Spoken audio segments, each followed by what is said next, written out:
제가 정말 간절한 마음으로 기도했어요. 정말 이 시간에 다른 것이 틈타지 않고 성령님께서 여러분들을 가르치고 저를 가르치실 수 있도록. 자, 우리가 이제 오늘도 그 전 시간에 이 율법에 대해서 우리가 공부했잖아요. 율법엔 도덕법이 있고 의문의 율법이 있다. 자, 그런데 사람들이 왜 이 법에 대해서 이렇게 혼동을 하고 있는가? 신약에 들어와서 예수님이 오시면서부터 오시고 이제 가시고 그런 다음부터 나온 글들을 읽어보면 이 의문의 율법이 폐하여 했다는 그런 구절들이 종종 나와요. 거기를 제가 아까 불러드린 거예요. 갈라디아서, 에베소서, 골로새서 이렇게 세 구절에 나와 있어요. 그러면 정말 이 의문의 율법이 폐하여졌는가? 그럼 그거는 어떤 의미인가? 왜 그렇게 말씀하셨는가? 사도 바울이 궁극적으로 바울 선지를 다 읽어보면 제가 아까 말씀한 드린 그 로마서 3장 31절이 결론이에요. 그분의 결론. 우리가 믿음으로 율법을 폐할 수 없다. 도리어 율법을 굳게 세운다.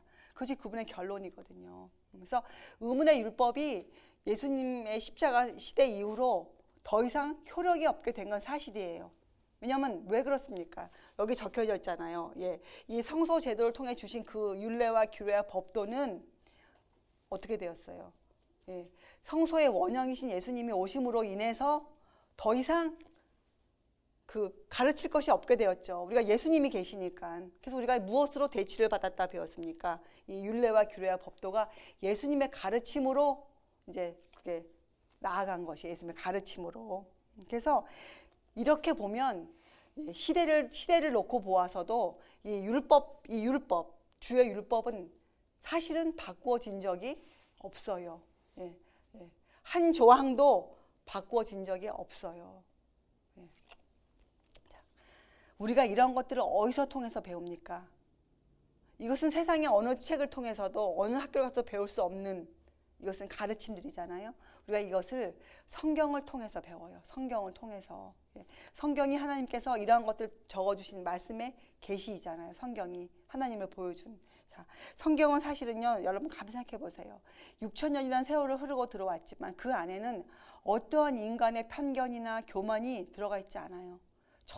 정말 순수하게 가감 없이 우리에 대해서 적어놓은 책이 성경책이에요. 성경을 통해서만 우리를 볼 수가 있고 하나님을 알 수가 있어요. 그러면 이 성경이 우리에게 가르치고 있는 주제들에 대해서 우리가 확실히 알아야겠죠. 성경에 기둥이 되고 있는 교리들이 있어요. 가르침들이 있어요. 성경에. 이 두꺼운 성경책에서 다 읽어보면 이 주제가 나와요. 주제. 자, 오늘은 우리가 그 주제를 한번 적어볼게요. 성경의 주제. 그러니까 이것은 성경의 기둥이 되는 가르침이에요. 가르침. 가르침을 도라 그러고 이것을 교라 그래요. 교. 기독교 그러면 어떡합니까? 기독교의 가르침, 기독교 하나님을 아는 가르침이 있는 곳, 그래서 기독교죠. 자, 첫째, 우리가 창조에 대한 것을 성경에서는 나오고 있어요. 창조. 그리고 인류의 타락. 그리고 속죄. 우리가 어떻게 죄를 사함받는다. 그리고 중요한 것이 더 나와 있는데 이 창조, 인류의 타락, 속죄는 우리들이 잘 알고 있을 수가 있어요. 그리고 여기에 대해서는 우리가 충분히 이해를 할 수 있는 그런 글들이 다 우리 손에 다 있죠. 자, 또 하나가 있는데 이 부분에 있어서 굉장히 지금 오해를 하고 있는 게 있어요. 자, 그리고 이것이 오해되어지기 때문에 이 세 가지가 다 흔들릴 수 있는 것이 있는데 그것이 우리가 이때까지 공부한 율법의 불변성이에요. 율법은 왜 변하지 않는가? 율법의 불변성. 율법은 변하지 않는다. 율법의 불변성. 여러분과 제가 지금까지 공부한 이 율법이 이렇게 중요한 위치를 차지하고 있어요. 자, 이것이 기둥이 되는 가르침이에요. 기둥. 이 네 가지 가르침에 대해서는 여러분과 제가 정확히 알고 있어야 돼요. 그리고 잘 가르칠 수 있는 사람이 되어야 돼요. 여기에 대해서. 여러분 히브리서 6장 1절을 한번 펴보세요. 히브리서 6장 1절. 히브리서 6장 1절에 보면 바울 선생님께서 이 그리스도교, 그러니까 그리스도도니까 그리스도의 가르침이죠. 예, 초보에 대해서 적어놓은 것이 있어요. 자, 6장 1절. 그러므로 우리가 그리스도도의 초보를 버리고, 이렇게 나와 있어요. 시작부터가. 자, 이게 무슨 말입니까? 그럼 그리스도의 초보, 기초를 우리가 버려야 된다는 뜻입니까? 아무리 여기에 이런 단어로 사용되어 있었지라도 여러분이 알 수가 있잖아요. 이것은 그걸 버리라. 아니, 기초를 버리면 어떻게 건물이 쓸 수 있어요? 이 말씀은 뭐예요? 앞으로 설명할 것들이 우리가 그리스도를 알아가는 데 있어서 기초가 되는 가르침들이다, 이런 말씀이잖아요. 자, 첫째, 거기 나와 있죠. 뭐라고 나와 있습니까? 죽은 행실을 회개함. 회개가 여러분 기초예요. 회개. 그런데 회개 앞에다가 뭘 적어놨습니까? 죽은 행실을 회개함. 죽은 행실. 이 죽은 행실이 뭡니까, 여러분? 죄잖아요, 죄. 예, 죄에 대한 회개가 우리한테 정확히 이해되어져야 돼, 성경적으로. 자, 그리고 두 번째, 하나님께 대한 신앙. 이건 믿음이에요. 여러분 공부 많이 하셨습니다. 자, 질문. 하나님께 대한 신앙, 그러면 이것은 무엇을 뜻하는 걸까요? 이건 믿음인데, 신앙은 믿음이잖아요. 어떠한 믿음을 지금 말씀하고 있는 거예요? 하나님께 대한 신앙이니까. 어떤 하나님을 믿는 믿음이에요. 어떤 하나님을 믿는 믿음. 네, 맞아요. 육체로 오신 예수님 안에 계신 하나님. 그러니까 이걸 다른 말로 표현하면 믿음으로 말미암는 의예요. 거기에 대한 신앙이 우리한테 필요하다. 그리고 세 번째는 침례들. 왜 침례들일까요? 성경에는 분명히 물의 침례와 성령의 침례가 나와 있어요. 예, 성령님에 대한 이해가 우리가 또 여기 있어야 돼요. 자, 세 번째, 네 번째, 죽은 자의 네 번째, 안수가 문제가 되고 있을까요? 지금 교회에 어떻게 생각하세요? 안수에 대해서 문제가 되고 있죠. 안수가 지금. 자, 예수님이 손을 펴서 병자의 머리에 얹으시고, 또 나중에 장로들에게 아픈 자가 있거든, 예? 기름을 바르고 머리에 손을 얹고 기도하라. 이 안수, 또 성직자들을 임명할 때 하는 안수. 이 안수는 무슨 의미를 갖고 있을까요? 그 안수 자체에 무슨 신령한 힘이 들어가 있는 겁니까? 안수 자체에? 전혀 아니에요. 예수님, 그럼 우리가 그걸 알려면 예수님 생애로 돌아가 보면 돼요. 예수님이 왜 아픈 사람들의 머리를 만지시고 안수하셨어요? 무엇 때문에? 우리 공부했잖아요. 왜 하셨습니까? 그 자비의 행위예요. 예수님께서 그들을 불쌍히 여기시는 마음으로 그 마음을 쏟아서 거기에 넣으신 거예요. 그것이 안수의 의미예요. 안수. 아주 간단하고 단순한 의미가 지금은 굉장히 변형되어 있죠. 안수 자체에는 아무런 능력을 갖고 있지 않아요. 자, 그다음 죽은 자의 부활 문제. 예. 사람이 죽으면 어떻게 되는가? 언제 부활하는가? 여기에 대한 이해도 굉장히 기초를 이루고 있는 가르침이죠. 자, 그리고 여섯 번째, 영원한 심판. 심판 앞에 영원이라는 단어가 붙어 있어요. 심판 그러면 사람들이 전부 다 미래에 올 것으로만 생각해요. 심판은 계속 있어 왔어요. 예, 심판은 영원한 심판. 자, 이것을 기초가 되는 교훈의 터라 부르셨어요. 사도 바울님께서 이 6가지를. 자, 여러분이 이 6가지를 머리에 두면서 이 4가지를 한번 살펴보세요. 이 4가지 안에 이 6가지가 다 들어가 있어요. 우리가 창조를 자세히 공부해 보면 창조, 예, 우리가 하나님이 보이죠. 하나님이 왜 지구를 창조하셨는지, 예, 하나님이 주신 것이 무엇인지, 또 인류가 왜 그 하나님의 법을 어기게 되었는지, 예, 또 그런 인류를 하나님이 어떻게 죄를 사해 주시고 회복시켜 주시는지, 여기에 죽은 자의 부활 문제, 심판에 관한 문제, 모든 게 들어가 있잖아요. 예, 또 가장 중요한 것은, 이 시대에 가장 중요한 것은 바로 이 율법이에요. 율법. 왜냐하면 이 4가지 중에서 이 3가지는 사람들이 많이 공부하고 알고 있고 또 인정하는 것이에요. 창조, 그리스도인으로서 창조를 인정하지 않는 사람이 누가 있습니까? 창조. 또 인류가 타락했다. 그것도 다 인정하죠. 또 속죄로 예수께서 보혈을 흘리셨다. 이것도 다 인정하잖아요. 자, 우리 시대에는 특별히 중요한 그 기둥이 율법에 대한 것이에요. 율법. 우리가 율법을 인정하지 않으면, 다른 말로 하면 하나님을 인정하지 않는 것이에요. 왜냐면 우리가 율법을 지금 바로 전 시간에 공부했잖아요. 율법이 어떠한 내용을 갖고 있는지. 율법은 하나님의 성품의 사본이에요. 하나님의 성품을 알려준 것이에요. 법으로서 하나님께서. 그래서 우리가 율법을 부인하면 굉장히 문제가 되죠. 자, 그래서 여러분 다니엘서에 보면 이 작은 뿔을 설명하면서 무엇이 들어가 있습니까? 하나님의 하나님의 때와 법을 변개코자 시도한다. 이런 구절이 들어가 있어요. 그래서 율법은 우리가 정확히 알아야 되는 것이에요. 율법의 목적과 의미를. 자, 이 시대가 갖고 있는 가장 큰 오류, 잘못이 바로 이 율법에 관련된 것이에요. 이 시대는 이렇게 가르치고 있죠. 하나님의 율법은 더 이상 그대로 지키지 않아도 괜찮다. 믿기만 하면 된다. 이렇게 가르치는 우리가 시대에 살고 있어요. 이것을 신신학이라고 불러요. 신신학. 이것을 사도 바울은 니골라당이라 시작하셨어요. 말씀하셨어요. 이거 신신학이에요. 신신학. 신학은 신학인데 새로운 신학, 신신학이에요. 예. 자, 고대 이스라엘 백성들이 이렇게 하나님이 율법을 주셨는데 그들에게, 그렇잖아요. 하나님이 시내산에 직접 내려오셨어요. 그렇잖아요. 예, 그들에게 계명을 주기 위해서. 예, 출애굽기를 읽어보면 정말로 오셨는데 그렇게 어마어마하게 주신 것인데 왜 유대인들이, 또 그들이 얼마나 이 성소제도를 지켰습니까?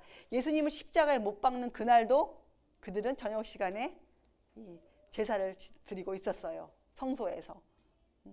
그렇잖아요. 그렇게 중요한 그들이 지켜왔던 법이었는데 왜 그들이 예수님을 십자가에 못 박았을까요? 그들이 무엇에 실패를 했을까요? 유대인들은 이런 법을 갖고 있었지만, 또 그들이 문자적으로 법을 지키기 위해 애를 썼지만, 그들은 이 법에서 보여지고 있는 누굽니까? 예수 그리스도를 알지 못했어요.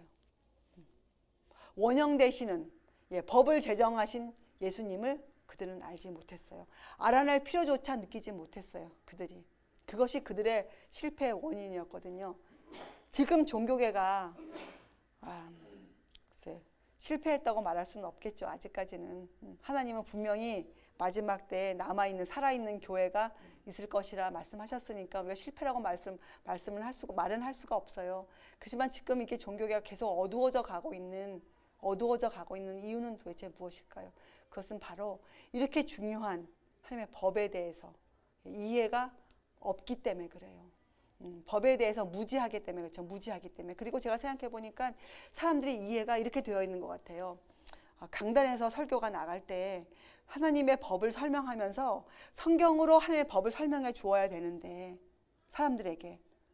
그런데 법을 설명하면서 이런 말을 많이 했어요. 저도 많이 들었고, 법을 설명하면서 자, 미국의 법을 한번 보라.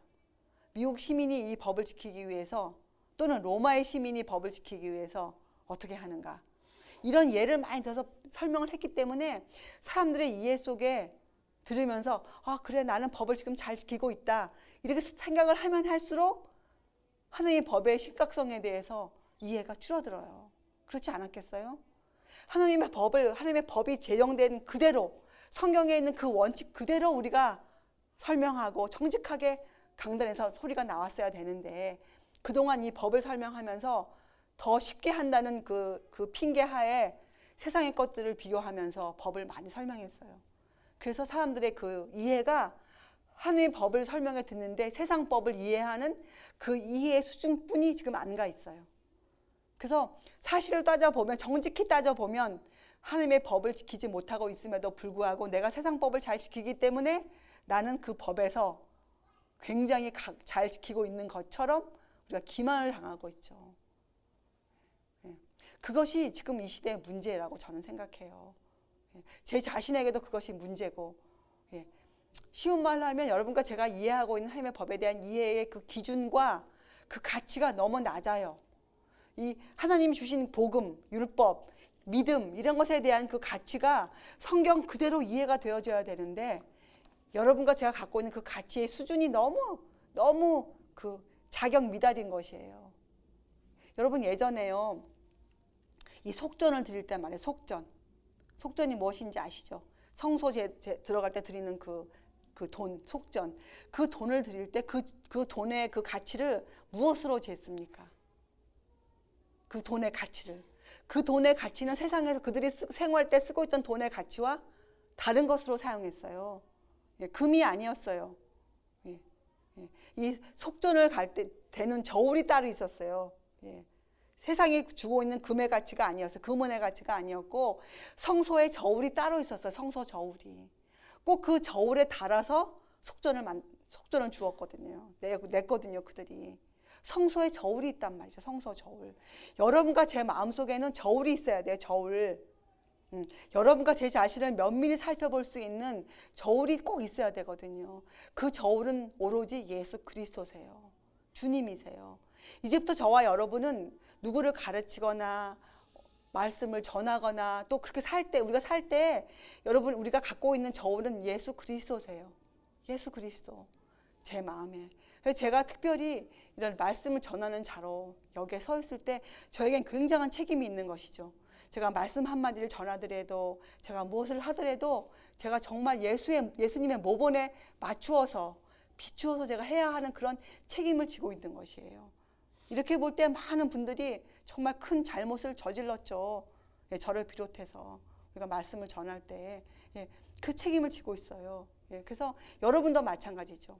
왜냐하면 여러분 전부 다 앞으로 지금도 가르치는 자로 서야 될 사람들이기 때문에 하나님은 우리를 그런 파수꾼으로 부르셨잖아요. 나팔을 외칠 사람들로. 그래서 여러분 우리들은 우리 마음에 성소의 저울을 갖고 있어야 돼요. 성소의 저울. 예, 그렇죠? 그래서 우리가 이 시대가 갖고 있는 큰 오류, 이 율법의 불변성, 또 율법의 중요성에 대한 그 이해가 지금 없어요. 무지해요. 무식한 사람들이에요. 우리는 하나님 앞에 무식한 자들이에요. 전혀 법을 알고 있지 못하니. 자, 이 율법의 불변성과 중요성에 대한 이해가 없으면요, 따라서 무엇이 없는 줄 아세요? 따라서 우리가 왜 하나님을 믿고 하나님의 법을 지키고 살아야 된다, 이런 의무감이 없어져 버려요. 그래서 어떻게 합니까? 내가 믿고 싶은 대로 믿고 내가 하고 싶은 대로 하고 살아요. 성경을 가지고 있으면서도. 성경이 있으면서도. 예. 이 율법의 불변성과 특성, 중요성에 대한 그 그릇된 개념은 우리에게 큰 오해를 가져오죠. 어떤 오해입니까? 아주 중요한 것에 대한 오해를 가져오는데 그것이 뭐냐? 죄에 대한 이해가 아주 없어져 버려요. 죄에 대한 문제를 이해할 수가 없어요. 죄. 자, 이렇게 얘기하면 또 구체적이 아니죠. 자, 죄. 하나님께서 6가지 계명이나 주셨잖아요. 우리들에게. 이웃을 어떻게 사랑해야 되는가. 그렇잖아요. 또 4번째 계명에는 어떤 계명이 있습니까? 하나님을 예배하는 특별한 날을 주셨어요. 이런 것에 대한 이해가 제대로 올 수가 없어요.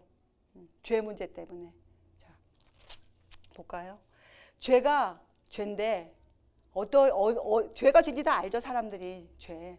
그런데 뭐가 안 되냐면 그 죄가 얼마나 흉악한지, 그 죄가 우리들을 멸망으로 이끌어 간다는 그 문제에 대해서 별로 감각이 없습니다. 제 자신도 하나님의 이 크신 그 거룩함을 어느 정도 알고 있다고는 하지만 정말 그 말씀대로 살지 않을 때 올 그런 결과들에 대해서 감각이 둔해요.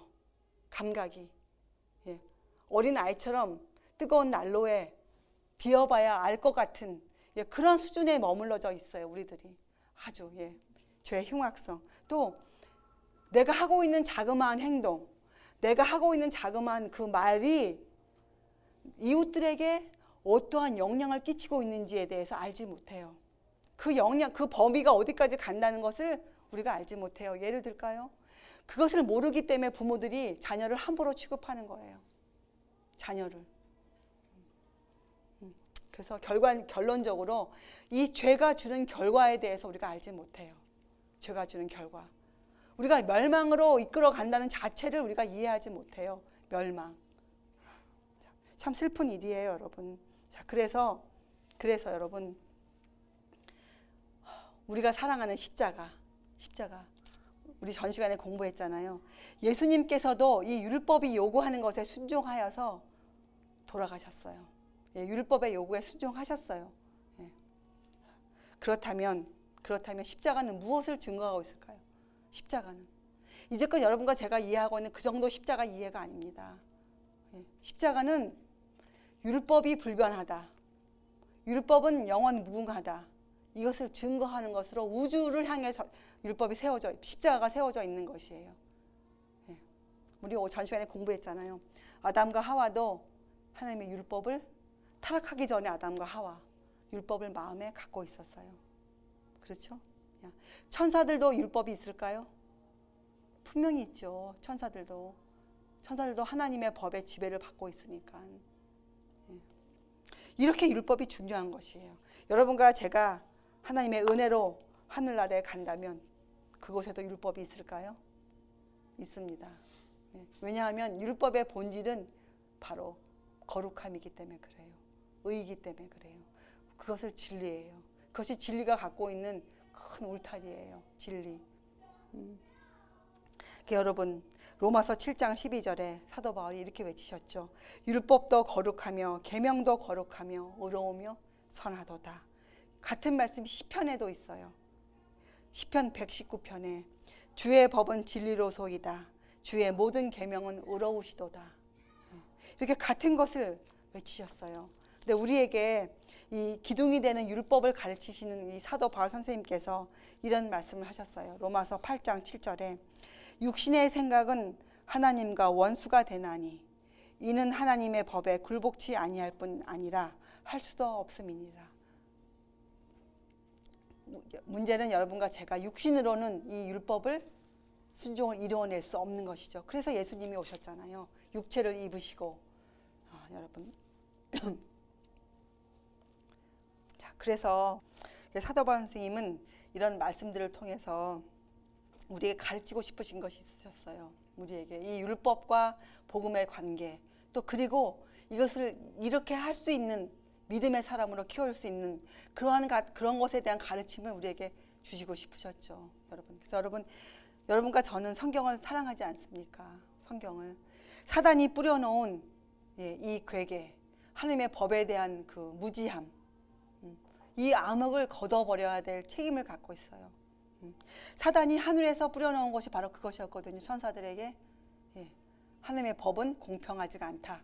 하나님의 법이 바뀌어져야 된다. 이렇게 사단이 외쳤어요. 그리고 사단이 이 지구로 와서도 이 땅에서도 아담과 하와에게 그렇게 유혹을 하였죠. 하나님이 꼭 먹지 말라 하더냐, 이렇게 유혹하지 않았습니까? 지금도 그 방법을 쓰고 있는 게 우리에게, 우리가 얼마나 미련하면 계속적으로 거기에 속아가고 있는 것이죠. 자, 여러분, 그러나 하나님 우리에게 은혜로 이런 말씀을 주셨어요. 요한복음 3장 16절인데, 자, 이 말씀은 좀 제가 써야 돼요. 왜냐하면 제가 드리고 싶은 이야기가 있어요.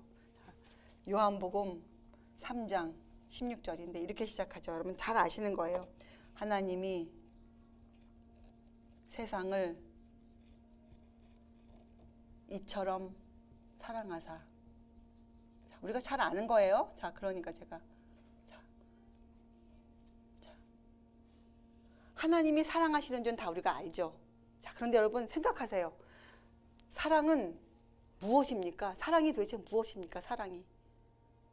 사실은요, 우리가 아까 공부했잖아요. 사단이 이 괴계를 뿌려놓았는데 사람들을 속여서 데려가는, 그것으로 이 시대에 주신 게 율법에 대한 오해 아닙니까?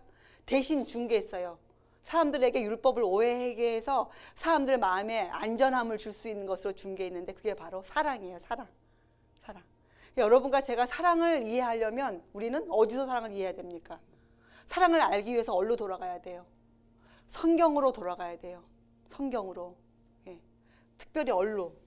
하나님이 율법을 주신 그 마음으로 우리가 알아야 돼요. 율법 왜 주셨는가? 우리 아까 공부했잖아요. 죄를 범치 않게 하기 위해 주셨어요. 율법을 우리에게. 자, 그러면 이 사랑은 우리가 이렇게 읽을 때 생각하면서 읽는 사람들이니까. 그럼 사랑 대신에 뭐라고 써놓으면 좋을까요? 사랑. 예, 우리가 지금 표어로 사용하고 있는 것이에요. 예, 사랑은 바로 율법이에요. 왜냐? 로마서에 나오잖아요. 13장에. 사랑은 율법의 완성이니라. 그러니까 하나님이 세상을 이처럼 사랑하사 밑에 여러분은 그래서 나에게 율법을 주셨구나. 이렇게 이해하셔야 돼요. 율법을 주셨구나. 자, 그 다음 구절은 뭡니까? 하나님이 또 이처럼 사랑하사 누굴 주셨다고 나와요? 독생자를. 자, 우리가 아까 공부했잖아요. 독생자는 누구세요? 예. 근데 우리 저번 시간에 공부할 때 율법을 더 이해를 주시기 위해서 무엇 주셨어요? 복음. 그러니까 여러분은 복음. 이래서 이것이 복음이구나. 이것이 복음. 하나님이 세상을 이처럼 사랑하사 독생자를 주셔서 무엇을 하셨습니까? 독생자를 주셔서 무엇을 하셨어요? 예, 하나님과 사람을 어떻게 하셨어요? 하나님과 사람을 어떻게 하셨어요? 화목하게 하셨어요. 화목. 자, 우리에게 주시고자 한 게 바로 이 화목이에요. 화목. 근데 무엇을 통해서 우리가 하나님과 화목해질 수 있습니까? 율법과 복음을 통해서 우리가 하나님과 화목해질 수가 있어요. 율법과 복음을 통해서 하나님과 화목해질 수 있습니다. 그래서 여러분, 제가 여러분께 정말 드리는 말씀, 아까 제가 준 그 갈라디아서, 에베소서, 골로새서, 로마서, 히브리서, 특별히 이 5책을 여러분이 잘 읽어보셔야 돼요. 읽어보시면 율법과 복음의 문제, 그리고 우리가 어떠한 믿음을 가져야 된다, 여기에 대해서 자세하게 설명이 되어 있어요. 물론 우리가 이 화목하게 되는, 율법과 복음으로 하나님과 화목하게 되는 방법을 우리가 공부했잖아요. 무엇이었습니까? 그것이 바로 믿음으로 믿음에 이르게 하시는 거예요. 자, 여러분, 그럼 여러분 너무 이해가 쉽게 되시죠? 이게 되시죠? 자, 끝으로 여러분들께서 한번 이사야서를 펴보세요. 이사야서 51장. 예전에 우리가 공부했던 것인데 다시 한번 우리가 복습할게요. 이사야서 51장. 이렇게 율법은 중요한 것이에요. 이사야서 51장 7절과 8절입니다. 자, 보면 의를 아는 자들아 이렇게 나와요. 이제 여러분 생각하셔야 돼요. 이렇게 읽으실 때 의를 아는 자들아. 그러면 이 의가 뭡니까? 의. 그런데 이 의는 율법을 지금 지칭하고 있잖아요. 율법의 본질이 의니까. 그럼 그죠? 그리고 누구라 그랬어요? 이 의가 예수님. 자, 그럼 여러분은 의를 아는 자들아 가로치고 주님을 아는 자들아 이렇게 이해되어져야 돼요. 주님을 아는 자들아. 그렇죠? 자, 그 다음에 마음에 내 율법이 있는 백성들아. 이거는 무슨 말이에요? 같은 구절이에요. 성경을 읽을 때 같이 있는 것들은 같은 뜻을 표현하는 거거든요. 그러니까 의를 아는 자들과 마음에 내 율법이 있는 백성 같은 사람들이에요. 그렇죠? 자, 내 마음에 율법이 있는 자들아. 이건 무슨 말이에요? 마음에 율법이 있다. 우리가 공부한 이 율법, 우리의 생활을 규제하는, 우리의 시욕과 정욕의 방종으로부터 우리를 보호하는 그 율법을 갖고 있다는 뜻은 무엇이에요? 여러분이 가로 열고 뭐라고 적어야겠어요? 가로 열고 아는 대로 행하고 사는 사람들. 여러분이 믿고 아는 대로 믿는 것과 아는 것이 하나가 된 사람들. 그런 사람들을 주의 백성이라고 부르는 것이에요. 주의 백성. 자, 그렇게 우리가 이해한다면 그 다음 말을 잘 들어보세요. 그런 사람에게 하나님 주신 약속이에요. 그런 사람들에게. 자, 너희는 나를 듣고 사람의 회방을 두려워 말라. 사람의 비방에 놀라지 말라. 너무나 놀라운 약속이죠. 우리들에게 주신 약속. 8절. 그들이 누굽니까?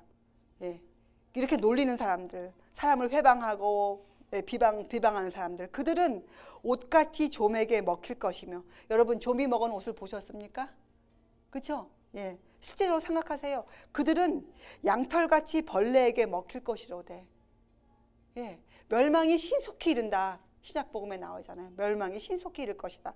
그런데 나의 의는, 그러니까 이건 뭐예요? 의를 아는 자들, 마음에 내 율법 있는 백성들에게는 영원히 있겠고 나의 구원은 세세에 미치리라. 이런 놀라운 말씀을 갖고 있는 구절이 바로 이사야서 51장 7절과 8절의 말씀인데, 우리가 주의 율법을 모르고 있다면, 우리가 율법에서 보여주는 복음을, 예수님에 대해서 자세히 알지 못한다면 이 구절이 여러분과 저에게 주는 유익점을 가져올 수가 없어요. 성경을 읽어도 이 구절이 주는 그 깊이를 가져올 수가 절대로 없죠. 그렇지 않겠어요? 그래서 여러분, 이제 여러분과 저는 이 그리스도의 초보, 이 신앙의 기둥이 되는 이 가르침들을 중에서도 특별히 율법의 불변성, 하나님의 법을 우리에게 왜 주셨고, 출애굽기에 거룩한 사람이 될지니, 이 거룩함에 대한 문제. 그래서 매일매일 여러분과 저의 고백 속에서는 무엇이 나오는가? 사도 바울 선생님의 고백. 오라. 이 문제를 생각해 보세요. 어떻게 우리가 이걸 해결할 수 있겠습니까? 우리가 어떻게 이 죄의 문제, 어떻게 우리가 율법에 순종하는 사람, 예수님 사신 것처럼 어떻게 우리가 살 수 있겠어요? 여러분, 솔직히 정직히 생각해 본다면, 여러분의 마음을 성소의 저울에 달려서 재본다면 어떤 답이 나오겠어요? 어떤 고백이 나오겠어요? 한 가지뿐이 없어요. 오라, 나는 공고한 자로다. 나의 속절없음, 나의 무가치함 어찌할꼬? 누가 나를 이 사망의 몸에서 건져내랴? 누가 나를 도와줄 수 있을까? 누가? 이런 예수님을 향한 필요성에 대해서 우리 마음이 불이 타오르죠. 목이 마르죠. 예수님을 더 알고 싶다.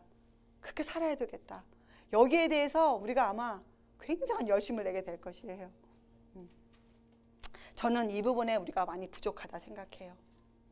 그래서 앞으로는 여러분과 제가 정말 이 부분에 성장하여 가고 이해가 깊어가고, 정말 그래서 주의 법의 원칙, 하나님을 최고로 사랑하고 내 이웃을 내 몸과 사랑하는 그 법에 따라 살 수 있는 그리스도인 되시기 바랍니다. 기도하시겠어요? 하늘에 계신 하나님 아버지, 저희들처럼 무지하고 멸망으로 갈 수뿐이 없는 저희들을 부르셔서 택하시고 저에게 오늘도 하나님의 음성으로 하나님의 법에 대해서 가르치셨습니다. 저희가 부족합니다, 주님. 그러나 저희가 주 예수 그리스도를 믿습니다. 저희의 부족함을 인해 저희를 구원해 주시옵소서. 주님, 저희가 주님 앞에서 오늘도 겸손히 무릎을 꿇고 주의 말씀 안에 듣기를 원합니다. 주여, 저희를 가르쳐 주시옵소서. 감사드리오며 귀하신 예수 그리스도의 이름으로 아버지께 간절히 기도드리옵나이다. 아멘.